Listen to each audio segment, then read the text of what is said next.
It is not that we have a short time to live, but that we waste a lot of it.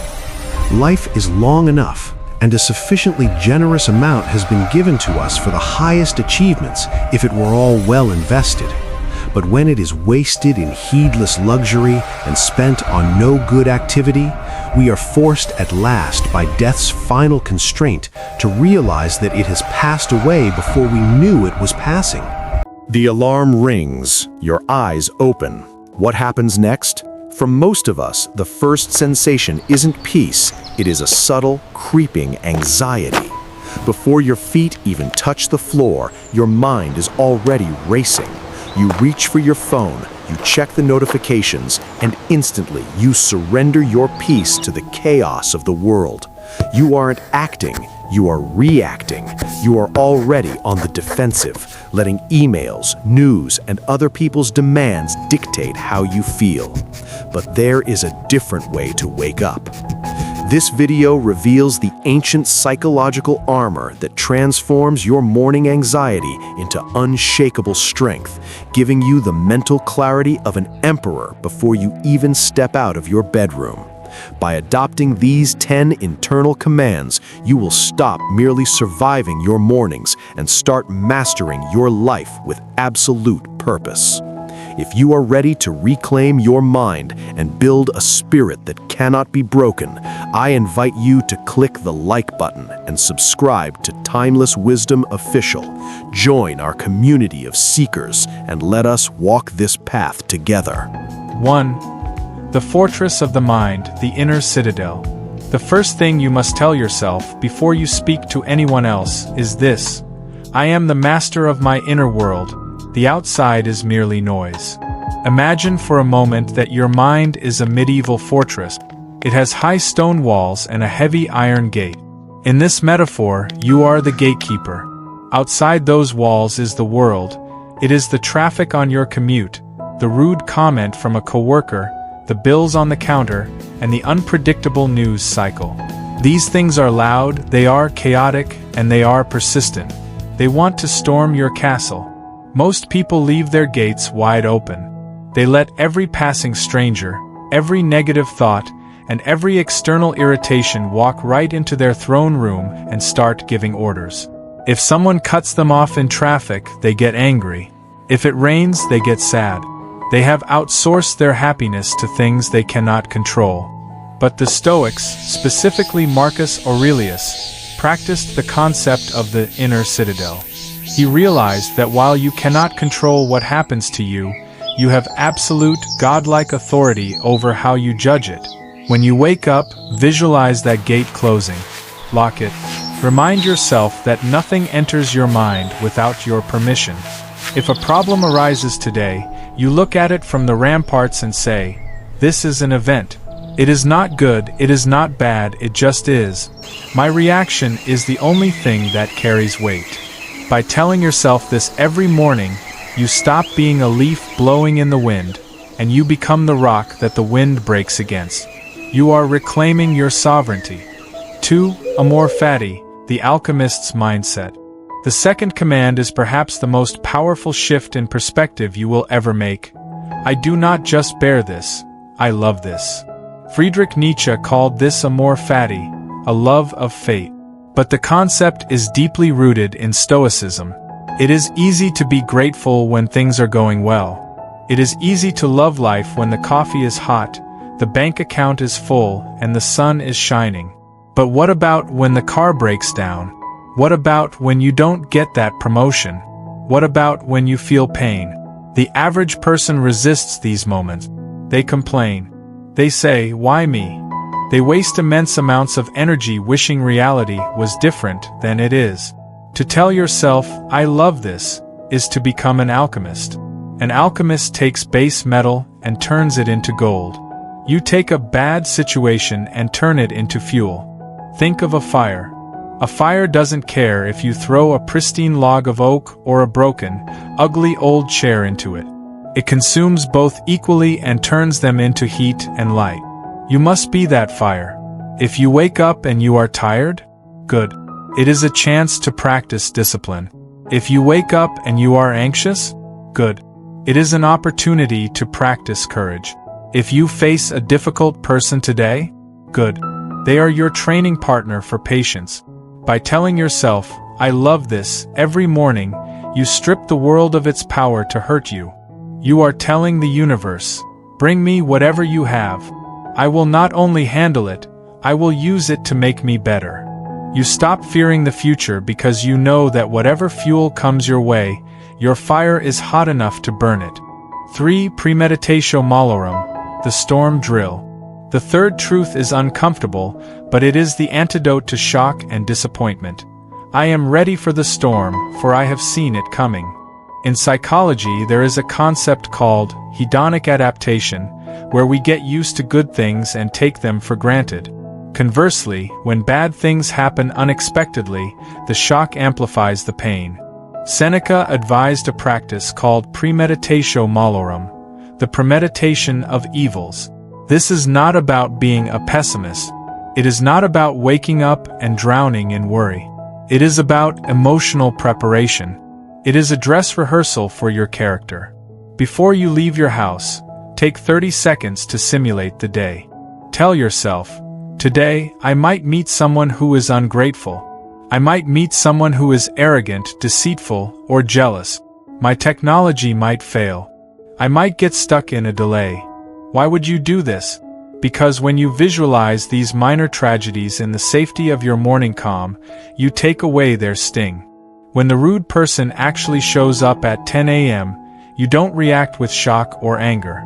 Instead, you smile internally and think, "Ah, there you are. I was expecting you. I've already handled this in my mind." You are not blindsided. You remain cool, calm, and collected while everyone else is losing their temper. You have run the drill. You are a soldier who has studied the battlefield before the fight begins. This morning preparation ensures that no matter what chaos the day throws at you, your inner peace remains untouched. 4. Memento mori, the urgency of now. The fourth command is the sharpest tool in your psychological kit. It is the one we fear the most, yet it is the only one that truly wakes us up. This day could be my last. I will not waste it on the trivial. This is memento mori. Remember that you will die. In our modern American culture, we hide death. We sanitize it, we put it in hospitals, and we pretend we have an infinite supply of tomorrows. This delusion is dangerous because it makes us lazy and it makes us petty. We hold grudges because we think we have time to forgive later. We work jobs we hate because we think life really starts at retirement. We scroll through social media for hours because we think our time is cheap. But when you look in the mirror in the morning, tell yourself the truth. I may not sleep in this bed tonight. I may not see the sun go down. Does this sound morbid? It shouldn't. It is the ultimate life hack for prioritization. When you truly accept the fragility of your existence, the small stuff instantly vanishes. Would you spend your last day on Earth arguing with a stranger in the YouTube comments? Would you spend it worrying about a stain on your shirt? Of course not. You would focus on what is real: love, purpose, and presence. By reminding yourself of your mortality every morning, you aren't being depressed. You are being vital.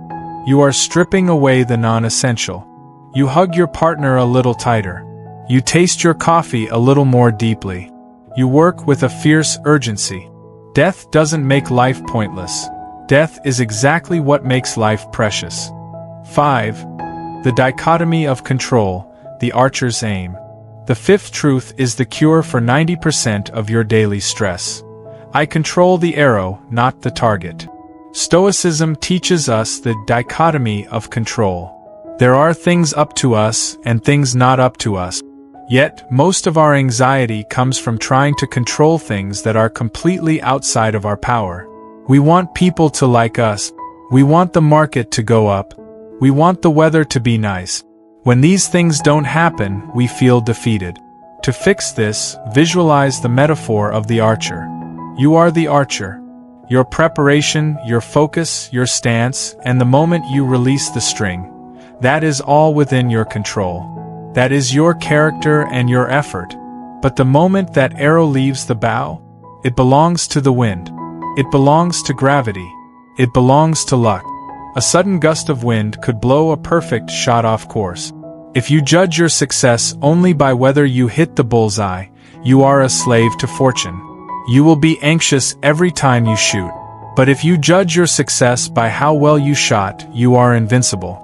Every morning, draw a line in the sand. Tell yourself, my effort is my own. The result is none of my business. Did you do your best work? Then you have succeeded, regardless of whether the boss praised it or ignored it. Did you treat your partner with love? Then you have succeeded, regardless of their mood. By internalizing this, you become unshakable, because your self-worth is no longer held hostage by external outcomes. 6. Sympathia, the view from above. The sixth command lifts you out of the claustrophobia of your own ego. I am a wave in the ocean, part of the whole. It is easy to get trapped in the bubble of me. My problems, my commute, my headache. When we zoom in too close on our own lives, every minor inconvenience feels like a tragedy. We feel isolated, as if the world is conspiring against us.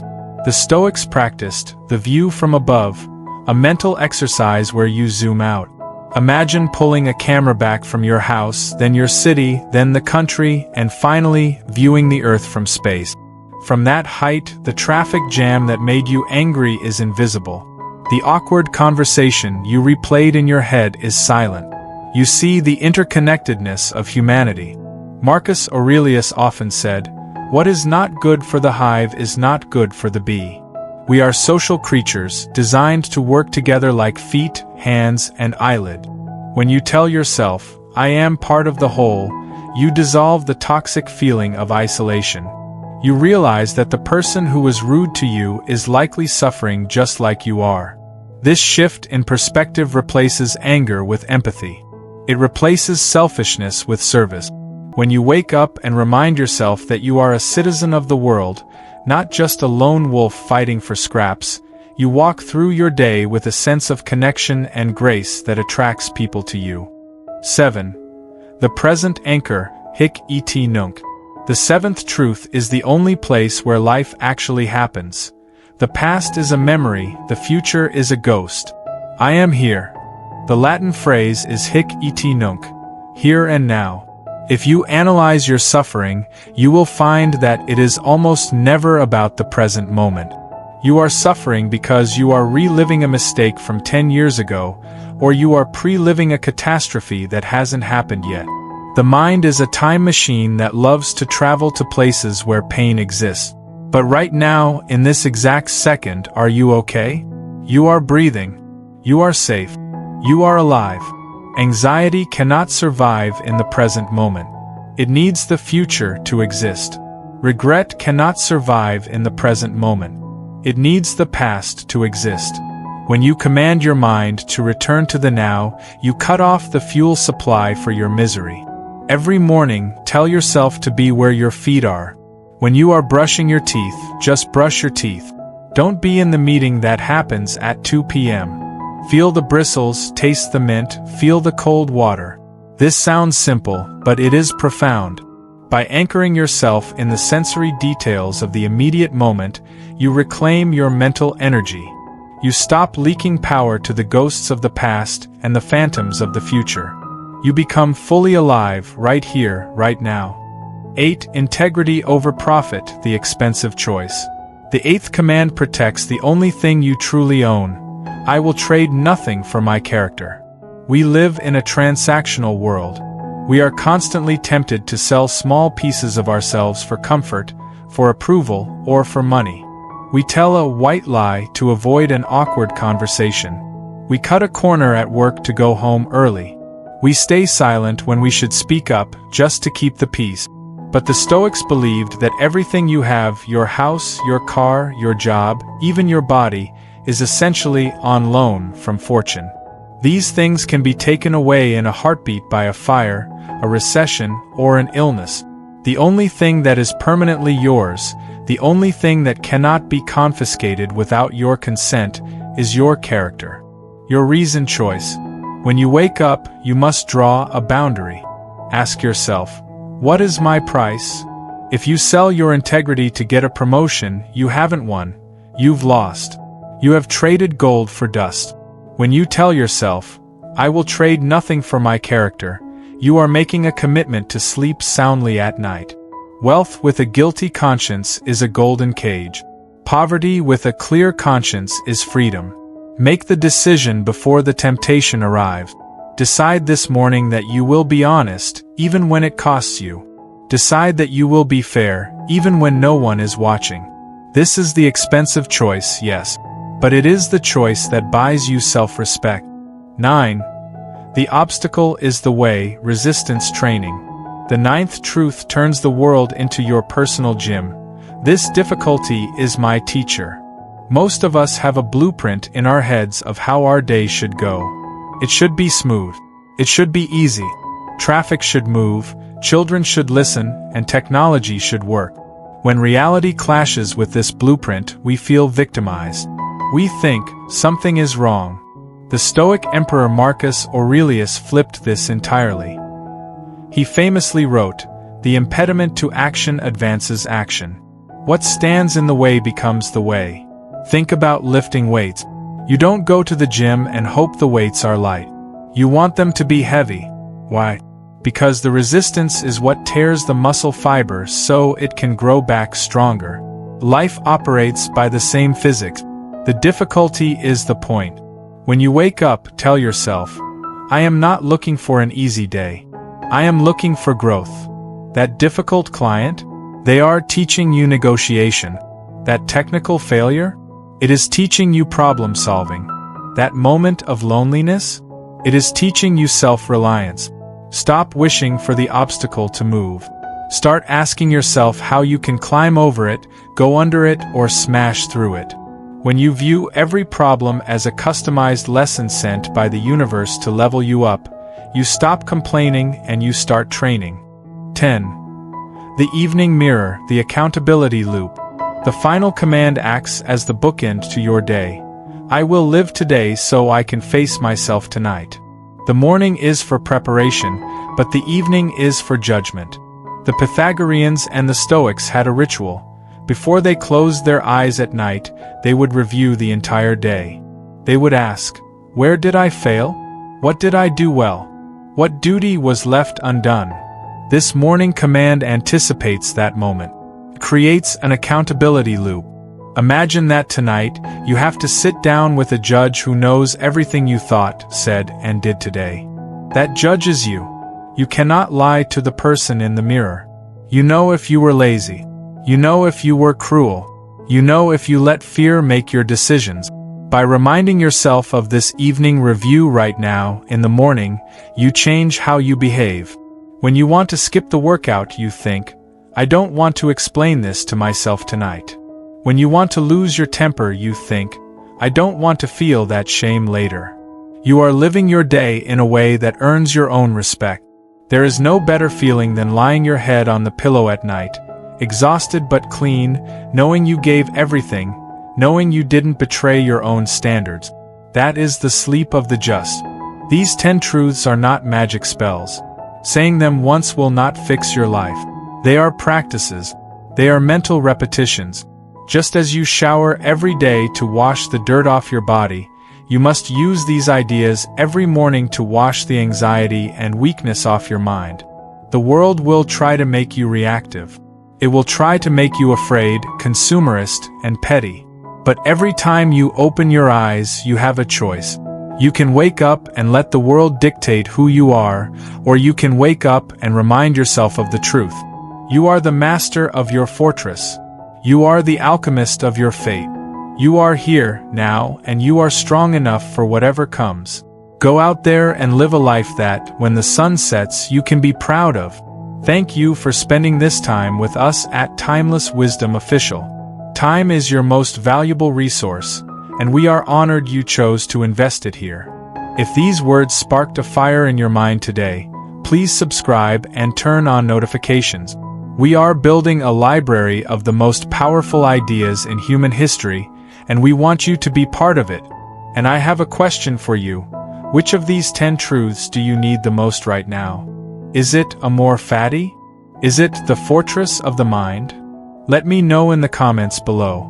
Writing it down is the first step to making it real. Stand tall. Stay wise. We will see you in the next video.